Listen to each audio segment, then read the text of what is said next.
Hello guys, today is Sunday. ఈరోజు అయితే మనం నా లొకేషన్ నుండి విజయవాడకి అయితే వెళ్ళిపోతున్నాం. విజయవాడలో మనకు బాగా కావాల్సిన మనిషి మన రాయచోటి రమణ ఉన్నాడు అనమాట.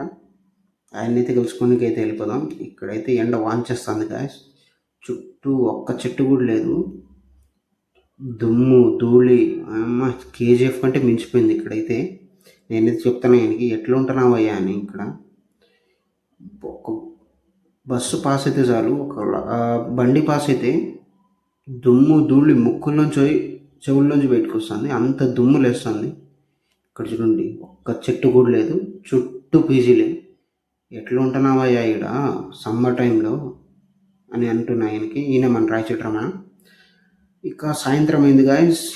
ఆయన్ని బై బై చెప్పేసి కార్ అయితే ఎక్కేసాం మన లొకేషన్కి అయితే వెళ్ళిపోనికి. సో మన లొకేషన్కి అయితే వెళ్ళిపోతాం. మన ఏరియా ఎట్లుందో చూపిస్తాం మీకు. ఇదే గాయస్ మన ఏరియా. చూడండి, చుట్టూ గ్రీనరీ ఉంటుంది మన దగ్గర.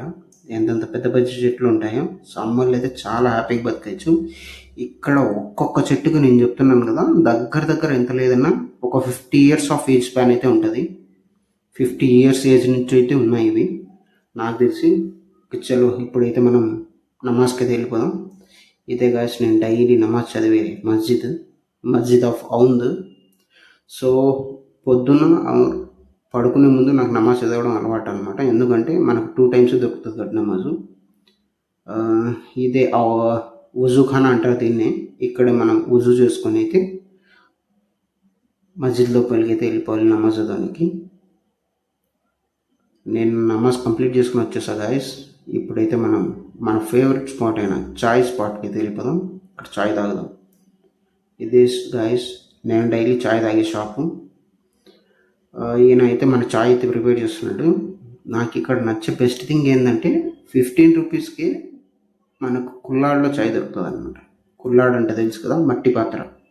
నాకు మట్టి పాత్రలో చాయ్ తాగడం అంటే చాలా ఇష్టం గాయస్. అందుకే డైలీ ఇక్కడికి వచ్చి చాయ్ తాగుతూ ఉంటా. చాయ్ తాగేసాక రూమ్కి వెళ్ళిపోవడం, 10 గంటలకు స్లీప్ వేయడం గాయస్. బాయ్.